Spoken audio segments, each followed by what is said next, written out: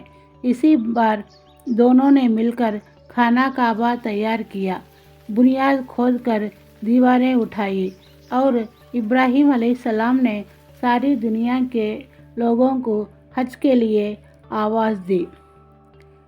السلام علیکم ورحمۃ اللہ وبرکاتہ۔